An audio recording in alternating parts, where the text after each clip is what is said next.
একটা ছোট্ট তথ্য দিয়ে রাখি, মানুষ মহাকাশ সম্পর্কে যা জানে এই মাটির নিচ সম্পর্কে তাও জানে না। এটা আমি কয়েকদিন আগে পড়াশোনা করতে গিয়ে দেখলাম যে মানুষ সারাদিন মহাকাশ নিয়ে গবেষণা করছে, চাঁদে যাবে, মঙ্গলে যাবে, কিন্তু মাটির নিচে মাত্র 12 কিলোমিটার পর্যন্ত মানুষ জানে, তারপরে আর জানে না। তাহলে এই পুরো পৃথিবী কত বড়! আপনি এখান থেকে 12 কিলোমিটার মাপেন, কত দূর হয় গাবতলী বাজার থেকে, তো মাটির নিচে মাত্র 12 কিলোমিটার পর্যন্ত আপনি জানেন, তার নিচে আর কেউ জানে না। পৃথিবীর বর্তমান কোনো বিজ্ঞানী নাই, কোনো বিজ্ঞান নাই, কেন ওই 12 কিলোমিটার পরে গবেষণা করার সক্ষমতাই নাই, কোনো যন্ত্র মেশিন পাঠানোর সক্ষমতাই নাই। তাহলে মাটির নিচের মাত্র 12 কিলোমিটার পর্যন্ত আপনি জ্ঞান রাখেন। আকাশে চন্দ্রে চলে গেছেন, গ্রহ মঙ্গল গ্রহে চলে গেছেন, সেটা ভিন্ন বিষয়, কিন্তু নিজের পায়ের নিচে যেটা সেটাই জানেন না। এই যে বিশ্বের এই উন্নত বিজ্ঞানের সর্বোচ্চ শিখরে পৌঁছে মানুষ জানে না যে এই মাটির নিচে কি আছে। তাহলে কেমনে মানুষ দাবি করবে দাজ্জাল কোথায়, ইয়াজুজ মাজুজ কোথায়? এ দাবি করাই তো ভুয়া, পাগলামি। আরেকটা জিনিস দেখলাম, মহাসাগর সম্পর্কে মানুষ অজ্ঞ।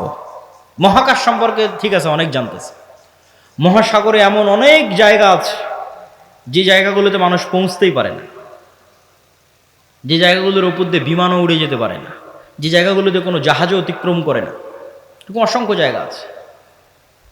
তো সাগর এবং সাগরের নিচে কি আছে, মাটি এবং মাটির নিচে কি আছে, এটা সম্পর্কে আজকের বিশ্ব সবচেয়ে অজ্ঞ, অন্তত মহাকাশের তুলনায়।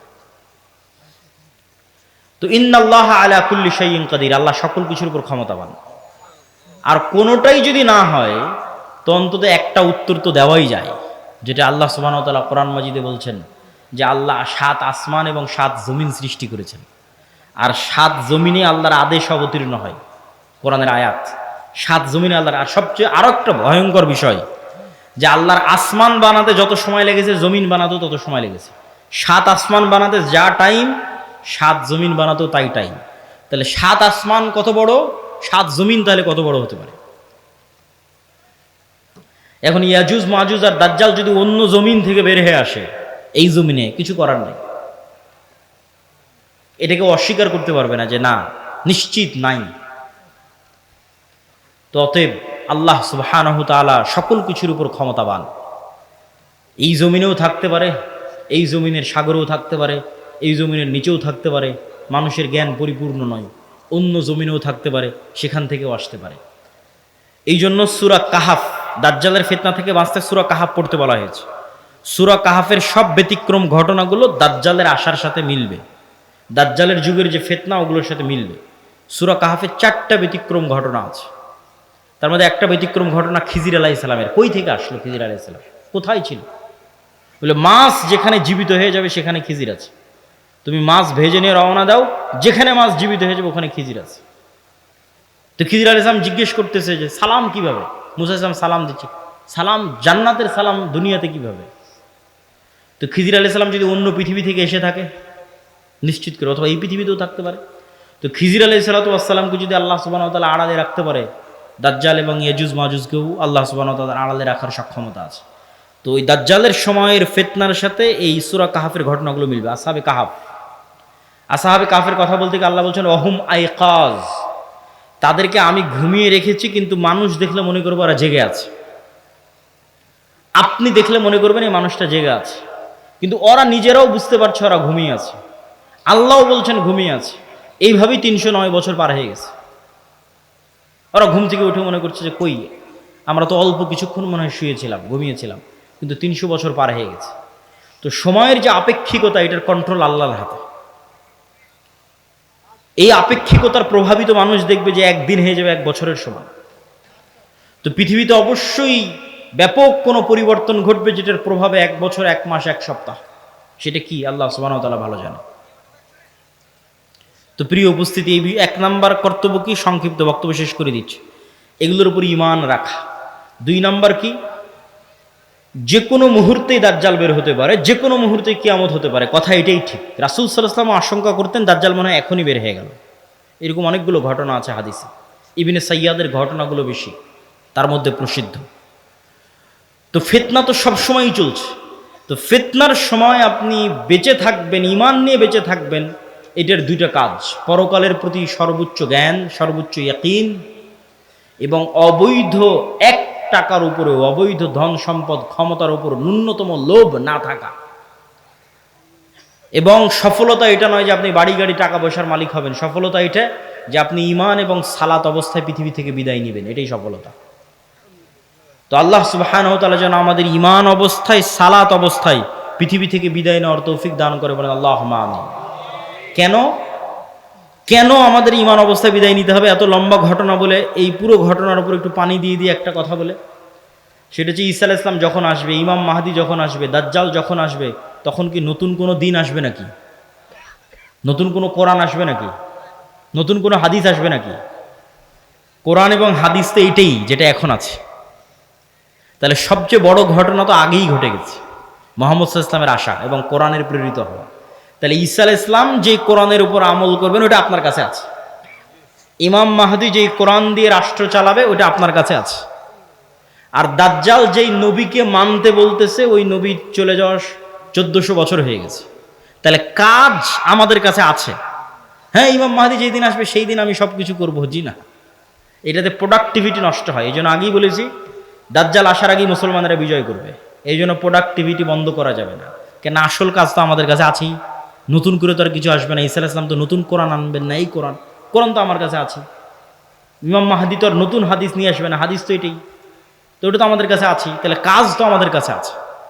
আরও একটা কি মাথায় নিয়ে উঠে যাবেন, মানুষের মৃত্যু কিয়ামত, কিয়ামত, আমার মরে যাওয়াই আমার কিয়ামত।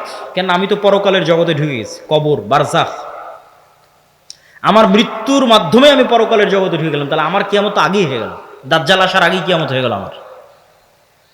তাহলে আমার মৃত্যু যেহেতু আমার দোরগড়ায়, তাহলে দাজ্জাল কখন আসলো, মাহদী কখন আসলো, সেটার প্রতি ধর্তব্য না করে ওই যুগেও যেই কোরআনের উপর আমল হবে, যেই কোরআন দিয়ে বাঁচা যাবে, সেই কোরআন আমার কাছে আছে। তাহলে এখন আপনার কাজ কি? আপনার নিজের মৃত্যুর প্রস্তুতি নেওয়া, আর আপনার সামনে যে কোরআন আছে, যেটা সবচেয়ে বড় ঘটনা, দাজ্জালের চেয়ে তো বড় ঘটনা, মাহদী ঈসার চেয়ে তো বড় ঘটনা, কোরআনের প্রেরিত হওয়া, এইটার উপর আমল করা, পড়া, হাদিস পড়া এবং আমল করা।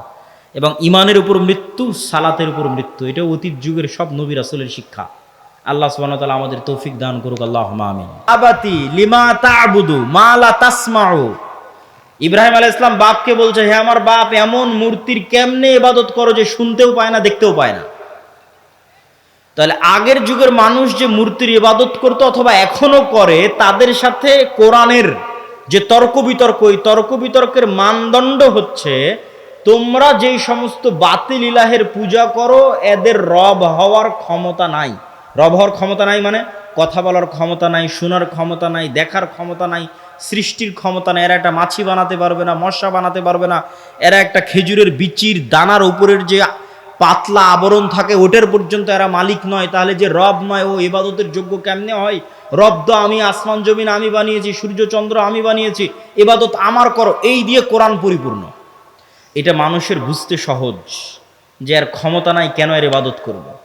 কিন্তু এই কনটেক্সট অচল হয়ে যাবে যখন দাজ্জাল আসবে। কেন? দাজ্জাল রব যা যা করতে পারে তার প্রায় সব কিছুই করে দেখাবে। এই জন্য দাজ্জালের ফিতনা সবচেয়ে ভয়াবহ, ভয়ঙ্কর ফিতনা।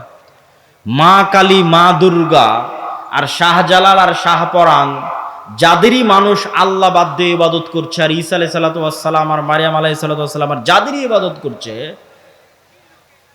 তারা কেউ এখন আপনাকে দেখাতে পারবে না যে আমি আকাশকে আদেশ দিলাম আকাশ বৃষ্টি বর্ষণ করবে, আমি জমিনকে আদেশ দিলাম জমিন ফসল উৎপাদন করবে, জান্নাত দেখালাম জান্নাতে ঢুকে যাও, জাহান্নাম দেখালাম জাহান্নামে ঢুকে যাও, মৃতকে জীবিত করে দিলাম। এইরকম একচ্ছত্র কন্ট্রোল যা একমাত্র রবের থাকে, তার কারণ নাই। ফলত ওদেরকে বাতিল ইলাহ প্রমাণ করা সহজ। কিন্তু যখন একজন সত্যি সত্যি এগুলো আপনাকে করে দেখাবে, তখন আপনি ঈমান ধরে রাখতে পারবেন না, অনেকগুলো কারণে। এক নাম্বার কারণ, যারা ধরেন আগে থেকেই শক্তিশালী কোনো কিছু দেখলেই, আরে বাবা এই তো অনেক বড় ওলিয়া উলিয়া কবিরাজ, অনেক কিছু করতে পারে, দেখলেই যাদের অন্তরে ভয় ঢুকে যায়, মনে হয় না এর কাছে মনে হয় কোনো ক্ষমতা আছে, এরা তো এমনি দাজ্জালের পূজা করবে। যারা যুগ যুগ মূর্তির পূজা করেছে, মাজারের পূজা করেছে, এদের বাধা হবে না। ওরা দাজ্জালের ক্ষমতা পাওয়ার দেখে মনে করবো অনেক বড় ওলি আল্লাহ চলে এসেছে, অনেক বড় কারামতে আউলিয়া চলে এসেছে, অতএব এখন আর ইবাদত করো, এখন আর পূজা করলে সমস্যা নেই। তো একদল তো এমনি পথভ্রষ্ট হয়ে যাবে। আরেক দল মানুষ থাকে যারা মোটামুটি আল্লাহর উপর ঈমান রাখে, কিন্তু ইস্তেকামা, ঈমানের উপর ইস্তেকামার জন্য সবর লাগে। সবর করার ক্ষমতা এবং সাহস এদের নাই। এদের দেখবেন এখন দুনিয়াবি ক্ষমতা যাদের কাছে, ওদের ওখানে গিয়ে সিজদা দিচ্ছে। আজ থেকে 6-7 মাস আগে 16 বছর যাদের কাছে ক্ষমতা ছিল, ওদের কাছে গিয়ে সিজদা দিয়েছে। ক্ষমতার বাইরে এরা চিন্তা করতে পারে না। ক্ষমতা যেখানে, এদের কেবলা এবং মারকাজ সেখানে। এবং আপনি যদি নিজের জায়গায় দাঁড়িয়ে চিন্তা করেন, আজকে তেলের যে সংকট, আমি দাজ্জালের ফিতনার ভয়াবহতা বোঝানোর জন্য আপনাকে বলতেছি। তেলের যে সংকট, মাঝে মধ্যে আমার মনে হয় আল্লাহ আমাদের ফিতনা থেকে হেফাজত করুক, যে এখন যদি কেউ এসে বলে, আব্দুল্লাহ তোমার গাড়িতে তো তেলের দরকার, তো এইটা করলে তোমাকে তেল দেওয়া হবে, ধরো তুমি আর 500 টাকা বেশি দিলে তেল দিয়ে দিব, বা তুমি এই অপরাধটা করলে তোমাকে তেল দিয়ে দিব। তো কত মানুষ হল, ঠিক আছে ভাই সমস্যা নেই, আমার গাড়িতে তেল দেন, আমি করে দিচ্ছি। তাই কোন একটা দেশকে যদি বলা হয় যে সব তেলের কন্ট্রোল আমার হাতে, এটা করো, তেল পাবা, নাহলে কিন্তু আবাদও বন্ধ হয়ে যাবে। আমরা মনে করি তেল মানে দিয়ে শুধু গাড়ি চলে। পেট্রোকেমিক্যাল থেকে সকল সার উৎপাদন হয়, সব কোনো সারই আর তৈরি হবে না। তো সার না হলে আপনি চাষ করবেন কি দিয়ে? স্যালো মেশিন স্টার্ট না দিলে পানি তুলবেন কোথায় থেকে? তো তেল মানে শুধু গাড়ি নয়, সবই। এখনকার আধুনিক সভ্যতার সবই তেল। তা আমি তেল দিব না আপনাকে, তা আপনিও বুঝতে পারছেন যে আপনি সবই করে ফেলবেন তেল নেওয়ার জন্য। তো কোরআন এবং হাদিসে তো এর চেয়ে বড়টা বলা আছে, তেলের কথা বলা নেই। সরাসরি আকাশের বৃষ্টির কথা বলা আছে, জমিনের ফসলের কথা বলা আছে ডাইরেক্ট, যে দাজ্জাল ইরাক এবং শাম এই দুই দেশের মধ্যের সীমানা দিয়ে যেতে থাকবে। কোনো এক নগরীর মানুষের কাছে এসে বলবে, এই তোমরা আমার উপর ঈমান আনছো? তারা বলবে, জি জাহাপনা, জি প্রভু, আপনার উপর ঈমান আনলাম। ওদের জন্য দাজ্জাল টাকা পয়সা, ধন দৌলত, রুজি রুটির এত বড় ব্যবস্থা উন্মোচন করে দিবে যে মৌমাছির ঝাঁক যেভাবে মধুর পিছনে ছুটে, ধন সম্পদ টাকা পয়সা ওই শহরের মানুষের পিছনে ওইভাবে ছুটবে। এবার অতিক্রম হতে হতে আর এক শহরে আসবে, সেই শহরের মানুষকে বলবে, আমার উপর ঈমান আনয়ন করছো? তারা বলবে, না, আমরা রব্বুল আলামিনের উপর ঈমান রাখি। দাজ্জাল বলবে, আকাশ এখানে বৃষ্টি বর্ষণ বন্ধ করে দাও, জমিন এখানে ফসল উৎপাদন বন্ধ করে দাও, খাবার দাবার বন্ধ, টাকা পয়সা বন্ধ, সকল কিছু বন্ধ, মোবাইল বন্ধ, ইন্টারনেট বন্ধ। আজকের যুগে যদি কল্পনা করেন, এখনই আপনি ঈমান ধরে রাখতে পারবেন না, যখন ঘটবে তখনকার কথা তো বহু পরে। তো শাম অঞ্চলের মানুষেরা না খেতে পেয়ে ধনুক চাবিয়ে খাবে, তীর চাবিয়ে খাবে। তীর তো খাওয়ার জিনিস না, ধনুক তো খাওয়ার জিনিস না, কিন্তু গাছের পাতাও যেহেতু উৎপন্ন হবে না, তো কি খাবে? গাছের পাতাও তো উৎপন্ন হবে না। তো এ হলো দাজ্জালের ফিতনা, পৃথিবীর সবচেয়ে ভয়ঙ্কর এবং ভয়াবহ ফিতনা। দাজ্জালের ফিতনা সম্পর্কে বলতে গিয়ে দুইটা হাদিস না বললেই না। একটা হাদিসে রাসূলুল্লাহ সাল্লাল্লাহু আলাইহি ওয়াসাল্লাম বলছেন যে দাজ্জাল পৃথিবীতে 40 দিন সফর করবে। 40 দিনের প্রথম দিন হবে 1 বছর, দ্বিতীয় দিন হবে 1 মাস, তৃতীয় দিন হবে 1 সপ্তাহ। আর দাজ্জালের গতি হবে কাগাইসিন ইস্তাদবারাত হুররিহ, এমন মেঘমালা যেই মেঘমালাকে ঝড়ো বাতাস উড়িয়ে নিয়ে যাচ্ছে। এই যে কয়দিন পরে কালবৈশাখী ঝড় হবে, আকাশে তাকিয়ে দেখবেন ঝড়ের সময় মেঘ কত দ্রুত চলে। তো ঝড়ের বাতাসে যে মেঘ খুব দ্রুত চলে, এরকম দ্রুত গতি হবে দাজ্জালের। তো আল্লাহর নবী মেঘের সাথেও তুলনা দিয়েছেন। এখন যন্ত্র দিয়ে মেঘের মতো আকাশে উড়বে না দাজ্জাল নিজেই আকাশে উড়বে, আল্লাহু আলাম, আল্লাহ সুবহানাহু ওয়া তাআলা ভালো জানেন। কিন্তু দাজ্জালের আগমনে পৃথিবীতে এত ব্যাপক বৈপ্লবিক পরিবর্তন হবে যে পৃথিবীর দিন 1 বছরের সমান হয়ে যাবে। এটা হঠাৎ করে আল্লাহর আদেশে, কোনো কারণ ছাড়াই আল্লাহ বলবেন দিন এখন তুমি 1 বছরের সমান হও, এরকম নয়। আল্লাহ লাতিফ, প্রত্যেকটা জিনিস ঘটনা পরম্পরায় হয়, মানুষ দেখবে এটা স্বাভাবিক। তথা এই ভূমণ্ডল, নভমণ্ডল, সৌরজগতে এমন বৈপ্লবিক কোনো পরিবর্তন হবে, অথবা এই পৃথিবীতে এমন বৈপ্লবিক কোনো পরিবর্তন হবে, অথবা সূর্য এবং চন্দ্রের বর্তমান ঘূর্ণায়মান প্রক্রিয়ায় এমন বড় বৈপ্লবিক পরিবর্তন হবে যেটা স্বাভাবিক হতে সময় লাগবে। একদিন হবে 1 বছর, তারপরের একদিন হবে 1 মাস, তারপরের একদিন হবে 1 সপ্তাহ, তারপরে স্বাভাবিক। ওইটার আগে কিছু একটা ঘটবে, দাজ্জালের আগমনই ওই রকম ভয়ঙ্কর এবং ব্যতিক্রম হবে। আল্লাহু আলাম সেটা কি হবে। দাজ্জালের বিষয়ে আরেকটি হাদিসে রাসূলুল্লাহ সাল্লাল্লাহু আলাইহি ওয়াসাল্লাম, যেটা তামিম আদ-দারির হাদিস, যারা 30 দিন সমুদ্রে লাইবা বিহিমুল মাউজ শাহরান কামিলান, সমুদ্রের ঝড়ো বাতাস এবং ঢেউ 1 মাস যাবত তাদেরকে কোথায় নিয়ে গেছে কোনো কন্ট্রোল ছিল না নৌকার উপর। এক দ্বীপে গিয়ে যখন নৌকা ঠেকলো তখন দেখছে একটা প্রাণী, জীবজন্তু জানোয়ার, গরু ছাগল মহিষ যেমন জীবজন্তু জানোয়ার, এরকম জীবজন্তু জানোয়ার যার মুখ এবং পা সব এত বিশাল লোমে ঢাকা যে কোনটা মুখ আর কোনটা পিছন এটা বোঝা যাচ্ছে না, এই জানোয়ার কথা বলতেছে। তো মানুষ তো কোনোদিন দেখেনি, মানুষ ছাড়া আর পৃথিবীর কোনো জীবজন্তু জানোয়ারকে কথা বলতে। তো আরবের ওই মানুষেরা এই জানোয়ারকে কথা বলতে দেখে মনে করেছে এটা জিন, শয়তান, কিন্তু ও কিন্তু জীবজন্তু জানোয়ার। ও বলছে আনাল জাসসাস, আমি গোয়েন্দা, একটা মানুষ তোমাদের সাথে সাক্ষাতের অপেক্ষা করছে, এদিকে যাও। তো তামিম আদ-দারি বলছে আমরা যখন ওই মানুষের কাছে গেলাম, বিশাল দেহের মানুষ, এত বিশাল দেহের মানুষ আগে কোনোদিন কখনো দেখিনি। তো দাজ্জালের বিশাল দেহের হওয়াটা কি ব্যতিক্রম কিছু? ব্যতিক্রম কিছু না। আমরা এখন 5 ফিট 5 ইঞ্চি 6 ফুট হয়ে গেছি, কিন্তু আদি পিতা আদম আলাইহিসসালাম তো আর 5 ফিট ছিলেন না। আদম আলাইহিসসালাম ছিলেন 60 দেরা, 60 হাত 60 গজ, 40 মিটার, প্রায় 10 তলা 15 তলার সমান উঁচু। তাহলে এখন যদি আদম আলাইহিসসালাম আমার সামনে উপস্থিত হয়, তাহলে আমি তো আশ্চর্য হয়ে যাবো, কারণ এই বিশাল দেহের মানুষ তো আমি কোনোদিন দেখিনি।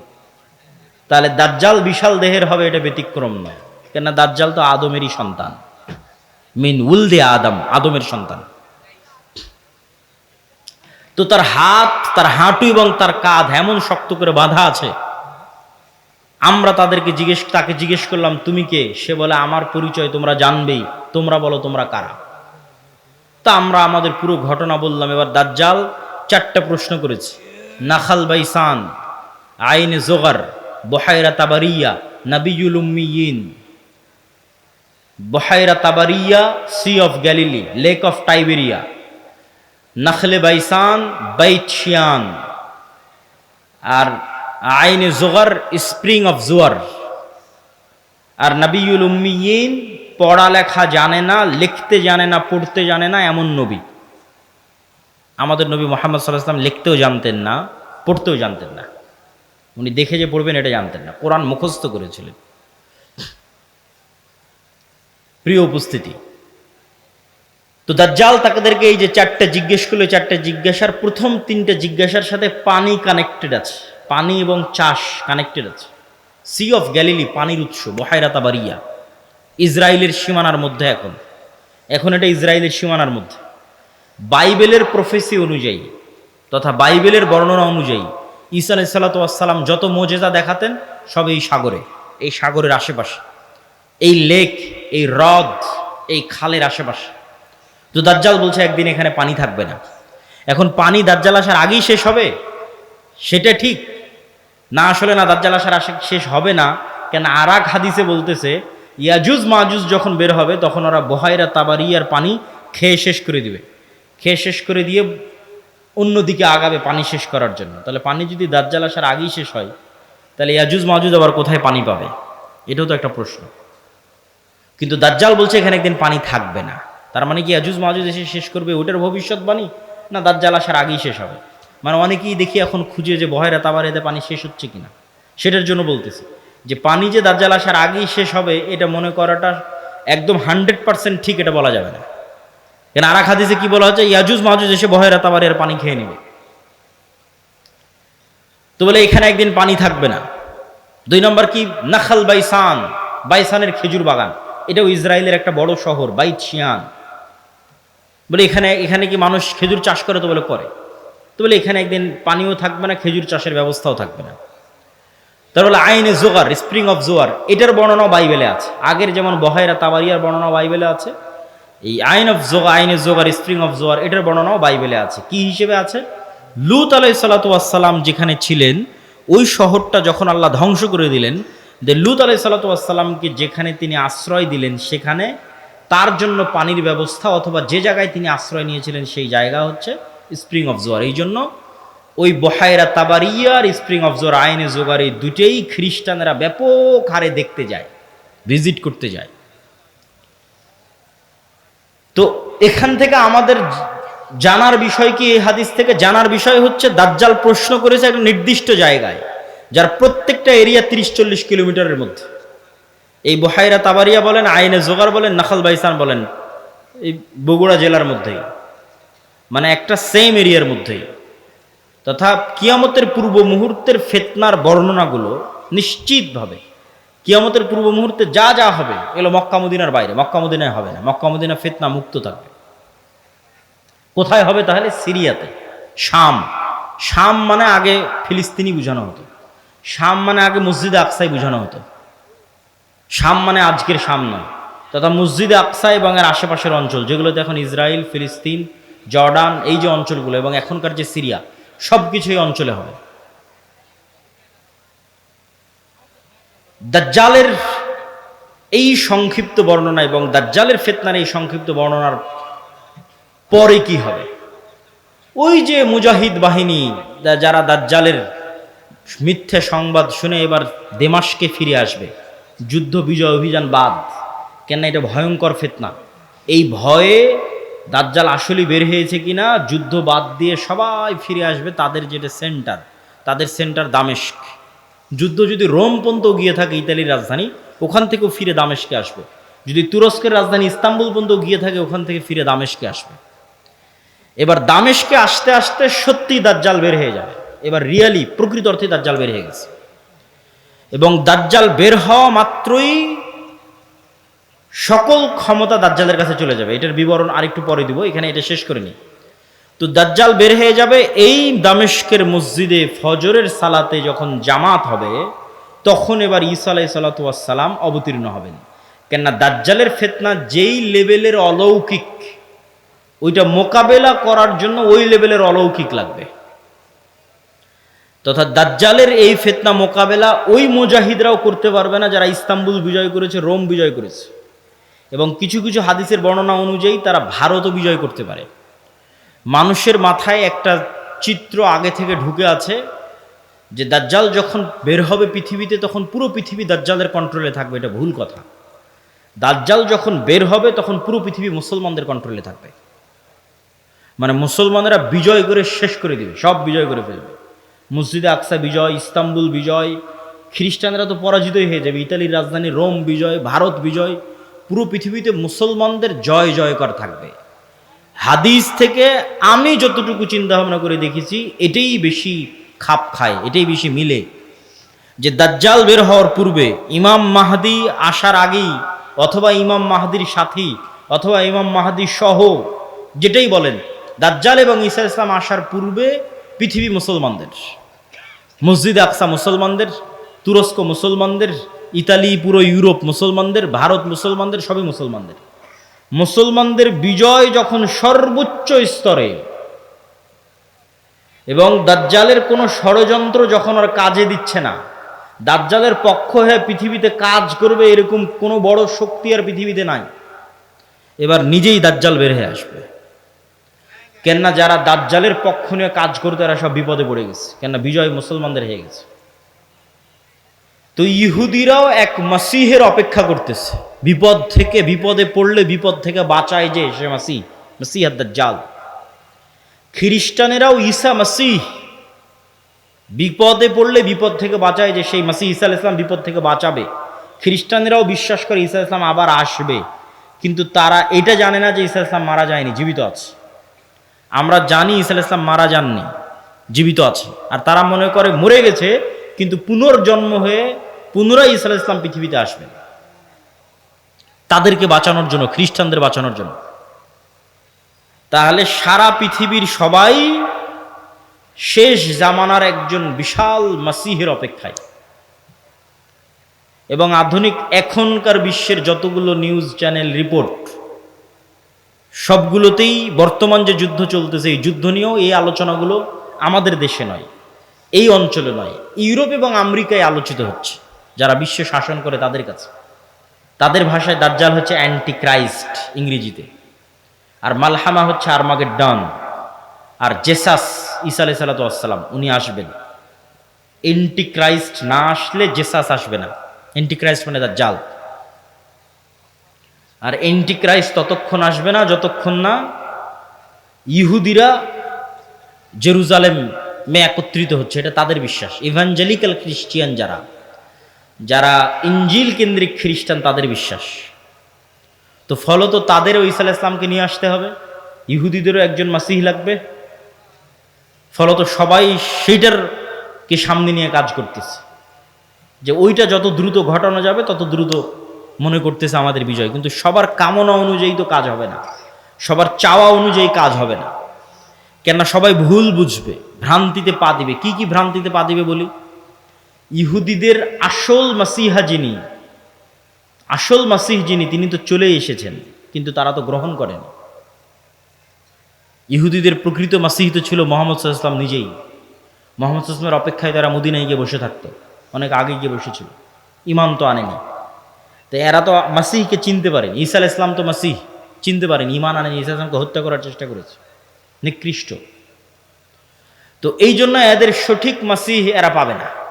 এরা দাজ্জালকেই মনে করবে আমাদের মাসিহ, কিন্তু দাজ্জাল তো হবে ভ্রান্ত। এই জন্য দাজ্জালের অনুসারী কারা হবে? ইহুদিরা। রাসূল সাল্লাল্লাহু আলাইহি ওয়াসাল্লাম বলছেন, ইয়াতবাউদ দাজ্জাল ৭০ আলফা ইয়াহুদ মিন আসবাহান। ইরানের ইস্পাহান শহরের ৭০,০০০ ইহুদি দাজ্জালের অনুসারী হবে। তাহলে ইহুদিরা দাজ্জালকে মাসিহ মনে করে দাজ্জালের অনুসারী হবে, কিন্তু দাজ্জাল তো পরাজিত হবে। কিন্তু প্রথম প্রথম যখন দাজ্জাল আসবে তখন তো সব ক্ষমতা দাজ্জালের হাতে, ফলত যে কেউ পথভ্রষ্ট হয়ে যাবে। তো এই অংশের সামারিটা করি। এই অংশের সামারি হচ্ছে, দাজ্জাল এবং ঈসা আলাইহিস সালাম আসার পূর্বে মুসলমানেরা পৃথিবী বিজয় করবে এবং ইহুদি এবং খ্রিস্টানরা বিপদে পড়বে। যেহেতু ইহুদি এবং খ্রিস্টানরা বিপদে পড়বে, বিশেষ করে ইহুদিরা, তো এখন ইহুদিদের বাঁচানোর জন্য দাজ্জাল বের হবে। এবং যেহেতু দাজ্জালের পক্ষে কাজ করার মতো আর পৃথিবীতে কেউ অবশিষ্ট নাই, এই জন্য এবার দাজ্জাল নিজেই বের হবে। দাজ্জাল যখন নিজেই বের হবে তখন এক নিমিষে, এক সেকেন্ডে সকল ক্ষমতা দাজ্জালের কাছে চলে যাবে। মুসলমানেরা হতভম্ব, হতবিহ্বল হয়ে যাবে। আকাশও বৃষ্টি বর্ষণ করে না, জমিনও ফসল উৎপাদন করে না, দুর্ভিক্ষই নিয়তি ইমান নিয়ে বাঁচার জন্য। তথা সেই সফল যে বলবে আমি মরতে প্রস্তুত কিন্তু ইমান বিক্রি করতে প্রস্তুত নই।